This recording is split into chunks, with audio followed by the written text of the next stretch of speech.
Hello everybody, hi, it's me, Eddie Hurst, and welcome to Eddie Hurst's podcast version of The War of the Worlds. God, it feels good to say that, doesn't it? Starting series 2, here we are. How long's it been? Well, to regular listeners, it will have been about 6 months, maybe a little more. To new listeners, it will have been less, and to people who were listening before the show started, good. How?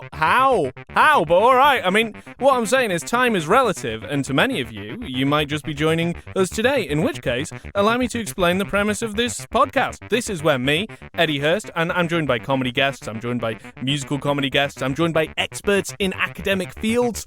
Why? I don't know, but they've agreed to come on, and we all have a chat about H.G. Wells' version of The War of the Worlds. We talk about other versions of it as well, because it permeates through society ever since its publication in 1897. I just had to go away and check that to make sure that I was not giving you lackluster information. And let me tell you, I am pleased to announce that I got it right the first time. There was no need to waste this aside here. So, what's been going on for this 6 months, you ask? Well, I've been busy cooking up book 2, getting in touch with guests, getting lots of nice surprises for you, doing plenty of deep dives of research as well that you'll hear one of today. I've also been doing some videos, some other musical comedy business, which you can see on my Twitter, on my Instagram, on my Facebook. It's at Eddie Hurst, EDYHURST, or / Eddie Hurst, whichever of those takes your fancy. This episode, we are doing things a little different. I thought, let's give something a new try. You know, that's what I'm always trying to do with this podcast, is a new way to reinterpret something that's already been reinterpreted time and time again. And so I decided for this one to invite our friend, my friend, maybe your friend. I don't know if you know him. Maybe you do. That might be why you're listening, because he's a guest on it. It's Tom Burgess, as we know as the Curate from previous chapters. He's come on and we've actually read the chapter together, so you've got little asides between me and him. So let me know what you think about that. You can get in touch on the addies that I've said before, and also on my website. I've got a contact form there. So let's get into it. Look, I'll talk a little bit later, but please, rate, review, share this with your friends. I'm talking 5 stars. I'm talking, I like this a lot. This is good. Get the word out. This is the second series, and let's get it. Bash it. Let's bash it. Let's bash it. That's what I wanted. Bash it. That's is that a phrase? I don't know. I've said it now. If somebody reviews it and says this podcast bashes it, I'd be over the moon. I could not explain to you how delighted I would be at that. Anyway, without further ado, here we go. Book 2. The Earth Under the Martians. Chapter 1. Underfoot. Oh, I've got something on me foot. Oh, humans, so disgusting. Just wipe it off on those house over there. In the first book, I have wandered so much from my own adventures to tell of the experiences of my brother that all through the last 2 chapters, I and the Curate have been lurking in the empty house at Halliford, whither we fled to escape the black smoke. I like that he introduces us back to the 2 main characters currently. Lurking. That's how he'd describe us. Lurking. How am I going to win? Lurking. How am I going to win over the readers? You want a couple of sympathetic characters, so let's make them seem as sinister as possible. Lurking in a basement. There I will resume. We stopped there all Sunday night and all the next day, the day of the panic, in a little island of daylight, cut off by the black smoke from the rest of the world. We could do nothing but wait in aching inactivity during those 2 weary days. My mind was occupied by anxiety for my wife. I figured her at Leatherhead, terrified, in danger, mourning me already as a dead man. I paced the rooms and cried aloud when I thought of how cut off I was from her, of all that might happen to her in my absence. My cousin, I knew, was brave enough for any emergency, but he was not the sort of man to realise danger quickly, to rise promptly. What he's saying is, he's a fucking moron. What was needed now was not bravery, but circumspection. My only consolation was to believe that the Martians were moving Londonward and away from her. Such vague anxieties kept my mind sensitive and painful. I grew very wary and irritable with the curate's perpetual ejaculations. I tired of the sight of his selfish despair, This is a perfect time to put in my jingle for things we did, which of course ejaculations in Victorian times would have meant more just making a random noise than it Sure would have it did, Eddie, sure. But I love that he's annoyed. Like, so the narrator's going round crying aloud in his house, and yet when somebody else has their own thing going on, all of a sudden that's like really like, oh, his perpetual ejaculations. Yeah, suddenly, I'm tired of the sight of his selfish despair. What about mine? Whoa! After some ineffectual remonstrance, I kept away from him, staying in a room, evidently a children's schoolroom, containing globes, forms and copybooks. When he followed me thither, I went to a box room at the top of the house and, in order to be alone with my aching miseries, locked myself in. Lock myself in my room to be alone with my misery. Nobody understands, but these Martians are scaring me. We were hopelessly hemmed in by the black smoke all that day and the morning of the next. There were signs of people in the next house on Sunday evening, a face at the window and moving lights, and later the slamming of a door. But I do not know who these people were, nor what became of them. We saw nothing of them the next day. The black smoke drifted slowly riverward all through Monday morning, creeping nearer and nearer to us, driving at last along the roadway outside the house that hid us. A Martian came across the fields about midday, laying the stuff with a jet of superheated steam that hissed against the walls, smashed all the windows it touched, and scalded the curate's hand as he fled out of the front room. When at last we crept across the sodden rooms and looked out again, the country northward was as though a black snowstorm had passed over it. Looking towards the river, we were astonished to see an unaccountable redness mingling with the black of the scorched meadows. You know what? I think unaccountable redness is my favourite shade in the Dulux catalogue. I love it. For a time we did not see how this change affected our position, save that we were relieved of our fear of the black smoke. But later I perceived that we were no longer hemmed in, that now we might get away. So as soon as I realised that the way of escape was open, my dream of action returned. But the curate was lethargic, unreasonable. We are safe here. He repeated. Safe here. I resolved to leave him. Would that I had. I wonder if he is warming to the curate. They're finally starting to get on, aren't they? Wiser now for the artilleryman's teaching, I sought out food and drink. I'd found oil and rags for my burns. And I also took a hat and a flannel shirt I found in one of the bedrooms. When it was clear to him that I meant to go alone, had reconciled myself to going alone, he suddenly roused himself to come. And all being quiet throughout the afternoon, we started about 5 o'clock, as I should judge, along the blackened road to Sunbury. In Sunbury, and at intervals along the road, were dead bodies lying in contorted attitudes, horses as well as men, overturned carts and luggage, all covered thickly with black dust. That pall of cindery powder made me think of what I had read of the destruction of Pompeii.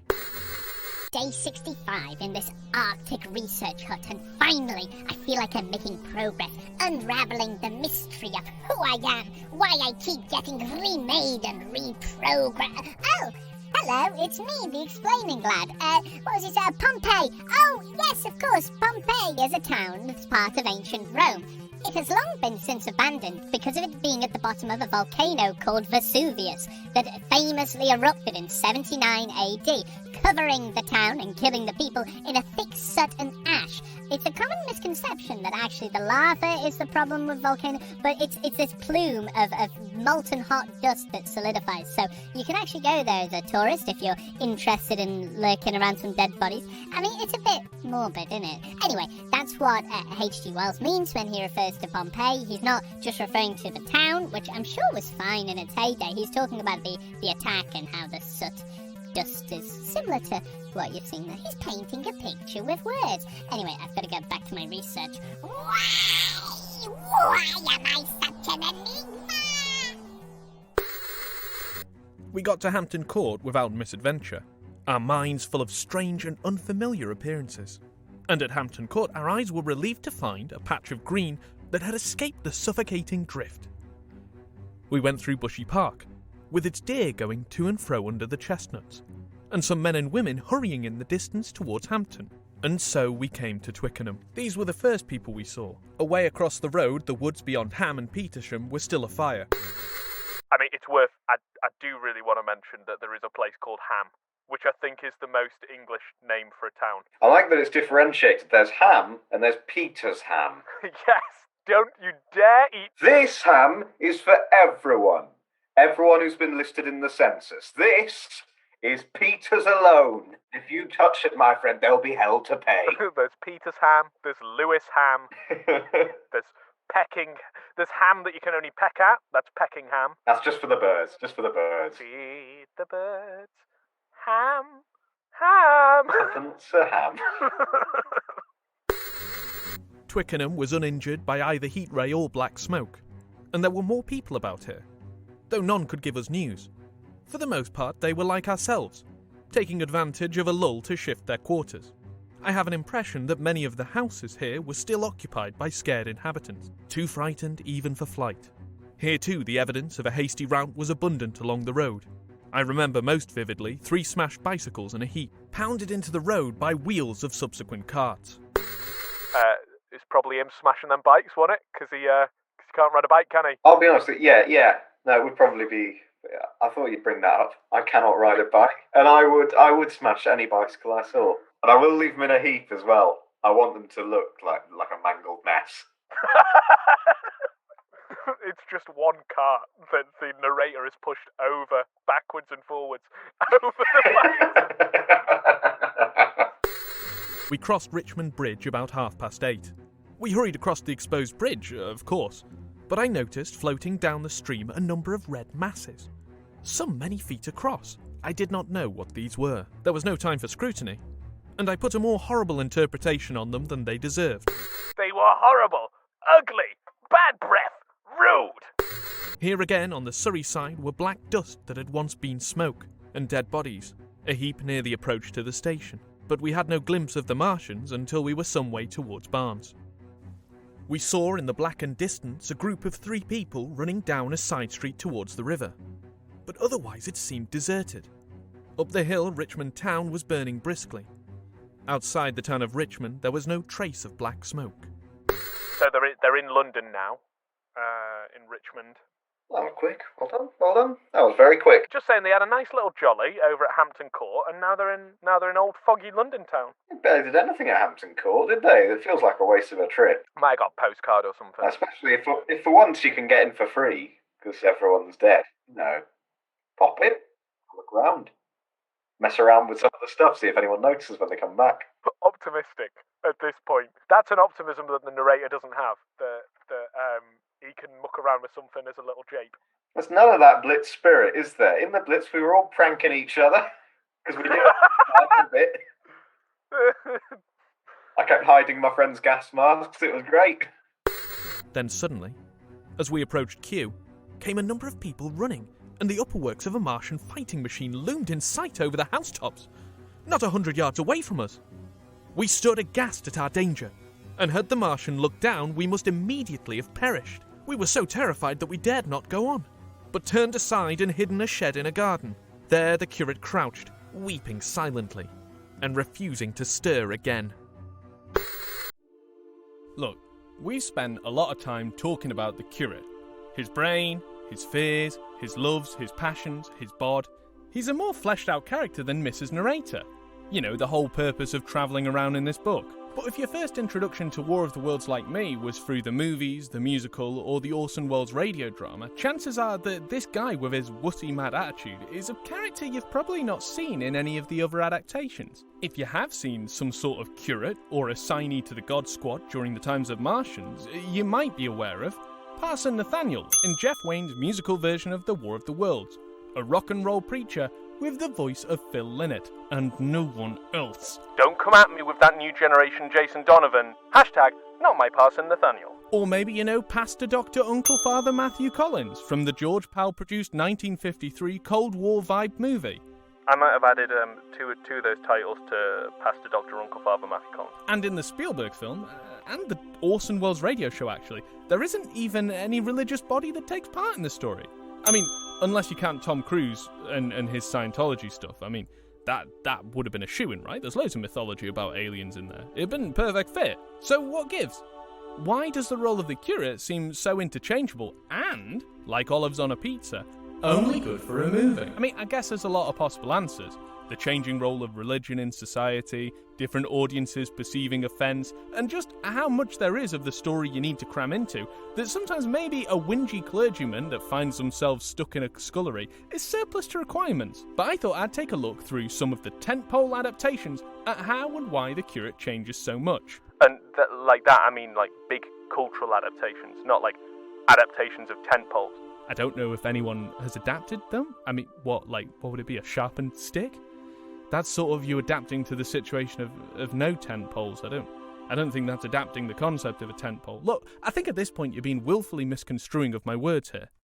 Firstly, the book, The Fair Weakness of Curls and Pale Eyes. The Curate. Now, we already know from previous chapters that the Curate is like an assistant member of the religious community. But we don't really know why he's written as such a wimp. What's his redeeming characteristic? He's aware he wants to clear his brain. I guess one reason is probably that, as we have gathered, old Herbie G doesn't much like the curate. And this is probably because, and this may come as a real shock, Wells wasn't a big fan of Christianity. Whoa! Mind blown, man! Whether it's in his own autobiography, where he says, I never had hated God so intensely, and then suddenly the light broke through to me, and I knew this God was a lie. That's Herbert George just keeping it light there at the tender age of 11. Or in nearly all his predictions for the future, where he specifically chucks religion out of all society. You know, he's like the opposite of George Michael. Like, George Michael was all about, you know, he's like, you had to have faith. Do you get? And so H.G. Wells doesn't. Hello? He doesn't think you should have faith. So it's no surprise that as we're reading a book that is as much Wells' reflections on society in crisis as it is an alien invasion, he's going to chuck a few jabs about religion on the way. It's kind of his thing. And of course, as we all know, organised religion crumbled away following his scathing attack, never to return or play a role in our lives again. It's worth noting that at the time Wells was writing, this was a pretty radical view to have. According to records of the time, around half of the British population would go to church every Sunday. Not to mention the involvement in community activities that church was involved with. Living in the UK, there's loads of community halls and things that are run and owned by churches, so there is a connection to the society there. Look, all I'm saying is that there was enough religious biz at the time that it wouldn't be unusual for a community to not only have a priest, but supporting clergy like the curate. They had churches in the same way we have Costa Coffees and Starbucks. They're good for going in and having a read of a book. They didn't have any coffee. Fast forward to 1938, and we're at the Mercury Radio Theatre with Orson Welles. No relation. Now, when you talk about Orson Welles' radio show, most people will know it as the play that tricked America into losing their minds. There was riots, there was calling the police. It's often referred to as the first ever fake news story. Do you remember fake news? Hey, fake news? Do you remember that? However, what is actually the fake news is the story of the fake news, because there wasn't really any significant outcry at the time. Instead, a newspaper's response sensationalized it into the history books. I mean, you can go into loads of detail about how Randolph Hearst had it in for Orson Welles, and then Orson Welles would make Citizen Kane as a response to that, and blah, blah, blah. Suffice to say that there was a newspaper that wanted to sell papers, and so decided to make this a bigger story than it was, which is absolutely a strange and unfamiliar thing that we have no experience of in this day and age. And much like there being no actual panic following the broadcast, there was also no curate, or a reverend, or a priest, or any religious person in the play. So, it's a good job that I had that tidbit beforehand to cover up the complete lack of anything relevant right here, eh? Maybe it is worth thinking, why is there not a religious element in this? Because this is one of the most famous adaptations, and it's kind of hard to say. Like, religion played a big part in the lives of many Americans, especially after the Second World War, and possibly actually increased with the introduction of radio broadcasting preachers. So maybe they thought that like a radio play in the style of a news broadcast, it wouldn't be believable if there was a religious body there during the reporting, or maybe they just didn't have enough time in under an hour to cram everything in. Or maybe it's to do with Orson Welles himself. He was quite a quiet man when it came to his religious beliefs. He sort of kept them to himself, and it didn't really play a massive role in a lot of his work. All we know is that the broadcast didn't cause the mass panic and hysteria previously reported. Whoa! Mind blown, man! Next, 1953's War of the Worlds, where not only is there a religious fella, this guy is a scientist! Back off, man. I'm a scientist. Pastor Dr. Matthew Collins plays a very different role from that of the Curate. He's kind of like a combo of Ogilvy, the astronomer, as a scientist too, but with the added medical doctor compassion. He's the only guy with the courage to just crack open a tinny and chat with the Martians, Mano e Marsho, about their hopes and dreams. And sure, he gets obliterated. I mean, obviously he does. He's just walked up with a pint of Foster's to a Martian. But it's more a sign of the cruelty of the Martians than it is the naivety of men as it is shown in the book. Being a post-war US, it's safe to say that in the 60 years between the book publishing and the film being released, a lot culturally has changed. The ideological fight between religion and science that was there in the Victorian times has, at least for a short time, gone a slumber. You know, back when Wells was studying evolution was having a big kick-off with the church. Whereas in the 1950s, most people were just trembling at the shattering nuclear discoveries of science. Plus, it's a Hollywood movie, baby! Where in the 1950s, you definitely couldn't make a big glitzy movie that slams on the church. I mean, what are you? A damn pinko commie? No way, buddy. You gotta believe in those good, honest, red-blooded American family values with its conservative views and its modern domestic appliances the only way they know how. By adapting a book by a famously outspoken atheist socialist who had a very tumultuous family life. I mean, personally, I think the best version of the Curate is far and away Parson Nathaniel from Jeff Wayne's musical version of The War of the Worlds. Parson? That's a fun name. There's Parson Nathaniel. Parson Brown, you know, the talking snowman from Walking in a Winter Wonderland. They're great. Who doesn't like a parson? This guy isn't some nervous pervis. Nathaniel's gone completely nuts after seeing The Face of the Devil. I saw the devil's sign! It's a rock opera, so it makes sense that you go for more of a rock singer style for it, but you could also see it making a critique of religion in its own way. You know, in the 1960s and 70s, a lot of fundamental Christians weren't keen on the perceived free love and hedonism of rock and roll. They probably got a bit riled up about when the Beatles were saying they were bigger than Jesus. Not even the biggest Jesus in the band. So Wayne could have set up the parson in this very fundamental reading of the situation as a caricature of these radical members of Christianity that had been harshing the mellows of rockers. That'll teach you to harsh my mellow, man! Or it was just a way to get more rock songs into it. I mean, not sure how badass you can make a song about being trapped and sad in a scullery. Maybe we'll find out later in the podcast! Lastly, let's take a look at the Spielberg War of the Worlds in 2005. Or maybe let's not, as, yet again, there's not really much of a curate in it. Not even a deacon, or a push, a communion tea lady. I don't think she's even in the extras. So rather than being in lockdown with a nervous man of God, Tim Robbins steps into the shoes of a creepy conspiracy theorist to host Tom Cruise and Dakota Fanning. He's basically a big amalgamation of a bunch of characters, and not a single one of them with the manners to throw their hands up in the air and thank the Lord. In many ways, this film is a way of Spielberg to reflect on and represent a post-9/11 America which Christianity plays a part in, but alongside multiple other religions. Spielberg himself is Jewish, and it would definitely seem a bit weird for a film based in New Jersey, being a semi-allegory of a terrorist attack on one of the most multicultural cities in the world, to have a huge chunk of it dedicated to either dunking on or celebrating the Christian church. Not even the biggest Jesus in the band. So, to wrap things up, Wells had beef with the church on a personal and ideological level, and as he was a single-soul creative viewpoint, he he could use his platform to create a character that displayed the aspects of the church he wasn't fond of. Orson Welles didn't really have enough time to meditate on religion during his prank, but not really prank, and as an individual didn't really discuss religion in his oeuvre, seeing it as a personal thing. George Pal, in his 1953 movie, did the complete opposite of what Welles did to stick to the old-fashioned American values of the 50s, and Spielberg was working in a time when if you mention religion, it's more likely to be about radical extremism than it is about an ineffectual and nervous pastor trapped in a basement. Alright? I hope this one helps anyone using this to cheat on their GCSEs/A level. I mean, the idea that you're using this is, wow, I feel bad for you. And to anybody else, I hope it adds a little more depth into the book, and if it doesn't do any of them, well, screw you, pal! Well, why don't you make your own podcast? See, I've been busting my ump over here, trying my best to think of interesting deep dives to bring more information in this book to you, to try and elevate it from audiobooks, which you can get from anywhere else. And I'm just trying here to do something different and unique, and you keep throwing it back in my face. Let's get back to the book. But my fixed idea of reaching Leatherhead would not let me rest, and in the twilight I ventured out again. I went through a shrubbery, and along a passage beside a big house standing in its own grounds, and so emerged upon the road towards Kew. The curate I left in the shed, but he came hurrying after me. One time he's actually tried to get away from him and it hasn't worked. That's so awkward, isn't Call it? him the boomerang, because he always comes back. Yeah, a boomerang, but he's never actually tried throwing him away. And that's where he keeps going wrong.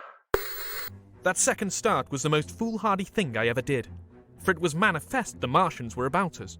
No sooner had the curate overtaken me than we saw either the fighting machine we had seen before or another, far away across the meadows in the direction of Kew Lodge.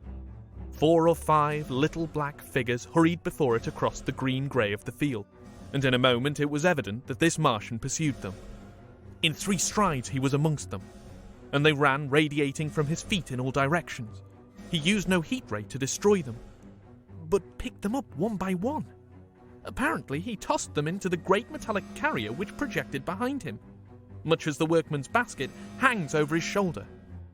It was the first time I realised that the Martians might have another purpose than destruction with defeated humanity.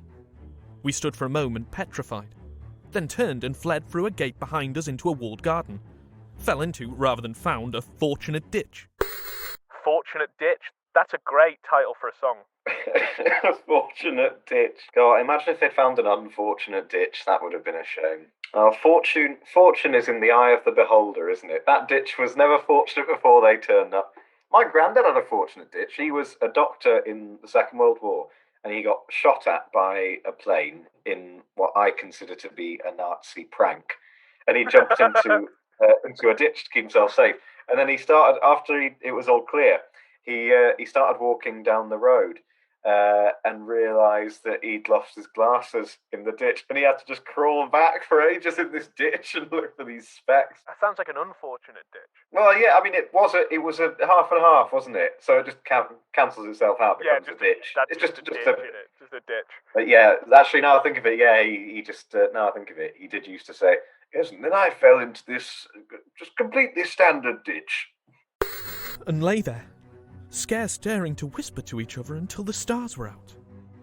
I suppose it was nearly 11 o'clock before we gathered courage to start again, no longer venturing into the road, but sneaking along hedgerows and through plantations, and watching keenly through the darkness, he on the right and I on the left, for the Martians, who seemed to be all about us.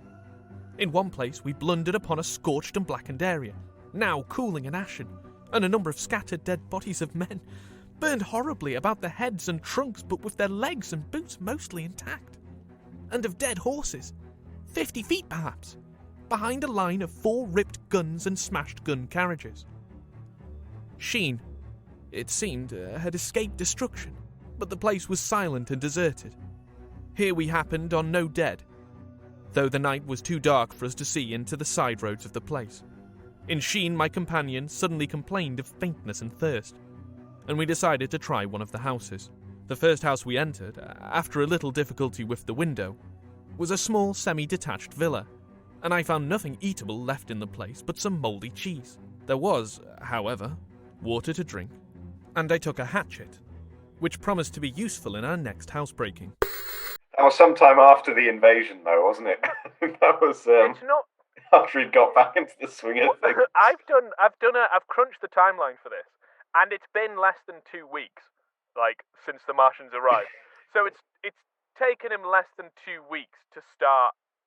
He has taken to housebreaking more than he took to the idea of needing food on a journey. Somebody had to explain that to him. He's a natural. Yeah, of course I need a hatchet. Obviously I need a hatchet. How else am I going to break into a house? We then crossed to a place where the road turns towards Mortlake. Here there stood a white house within a walled garden. And in the pantry of this domicile we found a store of food, 2 loaves of bread in a pan, an uncooked steak, and the half of a ham. That is the food, not the town. It could be Peter's still, though. We don't know. Yeah, he's not said whether it's Peter's ham. Peter will be furious, but that's why he's got the hatchet, in case he needs to defend himself. I give this catalogue so precisely because, as it happened, we were destined to subsist upon this store for the next fortnight. Bottled beer stood under a shelf, and there were 2 bags of haricot beans and some limp lettuces. Now, I don't know about you, but I always find that if you're going to have lettuce, you want it limp.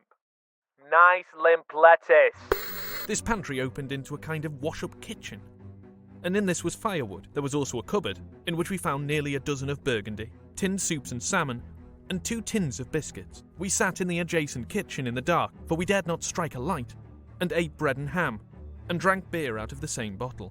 As we know, he's a big fan of dining with men on his own in strange houses, whilst being a married man that he says he's keen to get back to. Well, this is like the Homer's phobia episode of The Simpsons, where Marge says about John he prefers the company of men, and Homer says, who doesn't? He's a funny man, the narrator. The curate, who was still timorous and restless, was now, oddly enough, for pushing on, and I was urging him to keep up his strength by eating when the thing happened that was to imprison us. "It can't be midnight yet," I said, and then came a blinding glare of vivid green light. Everything in the kitchen leaped out, clearly visible in green and black, and vanished again. And then followed such a concussion as I have never heard before or since. So close on the heels of this, to seem instantaneous, came a thud behind me.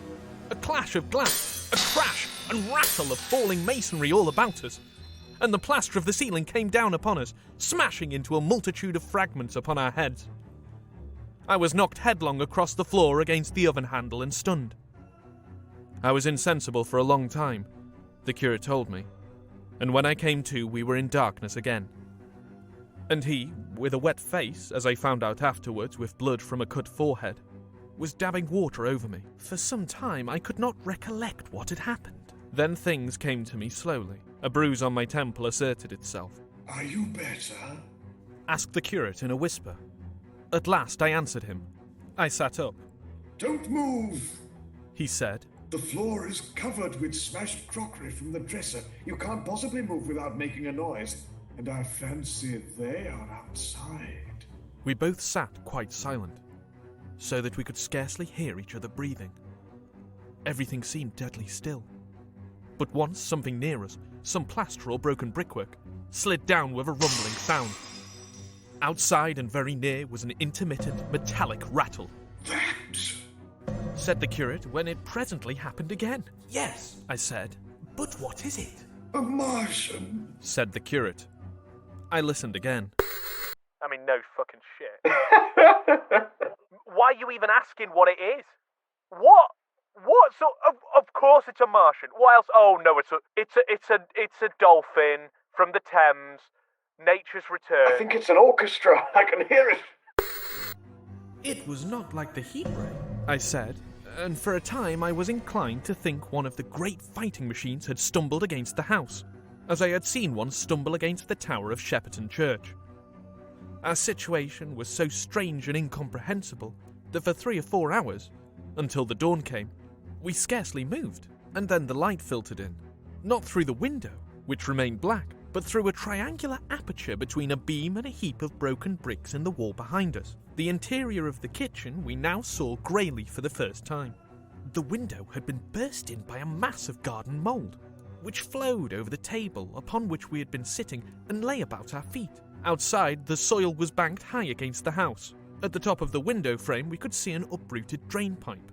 The floor was littered with smashed hardware. The end of the kitchen towards the house was broken into, and since the daylight shone in there, it was evident the greater part of the house had collapsed. Contrasting vividly with this ruin was the neat dresser, stained in the fashion, pale green, and with a number of copper and tin vessels below it. The wallpaper imitating blue and white tiles, and a couple of coloured supplements fluttering from the walls above the kitchen range. It sounds like a really nice house. This has turned into a catalogue now. I quite like it. Well, I'd live here. Sounds all right. You know, Yeah, it's okay, isn't it? I mean, apart from the cave-in, that's obviously some structural issues that I would... No, I'd bring my whinging curate to this house. This would be lovely. Lovely place to set up a family with your curate. Now, can you be an estate agent trying to sell this house but completely broken? That's the question. Yeah, it's lovely and open, isn't it? You know, you can't say better than open plan. There's a lot of green in the property, as you can see from the moss. That shows that this is a great place for life.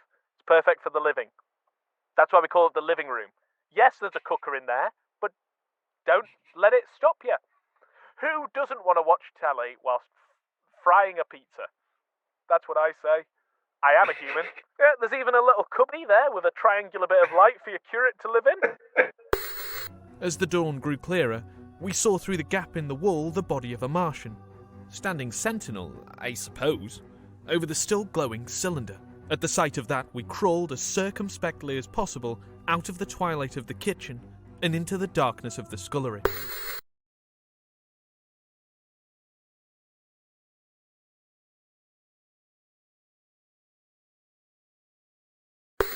Abruptly, the right interpretation dawned upon my mind. The fifth cylinder, I whispered. the fifth shot from Mars, has struck this house and buried us under the ruins. For a time, the curate was silent, and then he whispered, God have mercy upon us. I heard him presently whimpering to himself. Save for that sound, we lay quite still in the scullery. I, for my part, scarce dared breathe, and sat with my eyes fixed upon the faint light of the kitchen door. I could just see the curate's face, a dim, oval shape, and his collar and cuffs. Outside there began a metallic hammering, then a violent hooting, and then again, after a quiet interval, a hissing like the hissing of an engine. Like an owl trying to start a motorbike is what I've got in my notes for what that's going to sound like. It's like... These noises, for the most part problematic, continued intermittently, and seemed, if anything, to increase in number as time wore on. Presently, a measured thudding and a vibration that made everything about us quiver, and the vessels in the pantry ring and shift, began and continued. Once the light was eclipsed, and the ghostly kitchen doorway became absolutely dark. For many hours we must have crouched there, silent and shivering, until our tired attention failed. At last I found myself awake and very hungry. I'm inclined to believe we must have spent the greater portion of a day before that awakening. My hunger was at a stride so insistent that it moved me to action. I told the curate I was going to seek food, and felt my way towards the pantry. He made me no answer, but so soon as I began eating, the faint noise I made stirred him up, and I heard him crawling after me.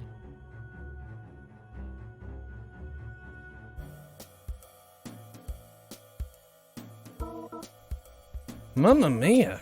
It's bloody tense. I'm sure that's what the narrator's thinking. He's thinking, Mamma mia. Well, there we go, guys. I mean, thank you very much for Tom for coming on. If you've enjoyed his outlook on life, well, he runs a podcast. He's done 2 series of it. Into the Archives with Peter Fleming. He looks after a fantastic character called Peter Fleming, who is a children's TV producer. And this is a podcast where he tries to find old footage of his shows. It's very funny, it's great. I highly recommend it.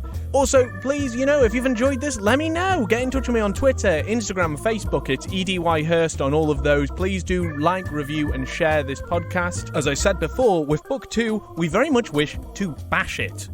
We will be back. We're going to be back every other week on a Wednesday. Change to the Wednesday. So let's see how that goes.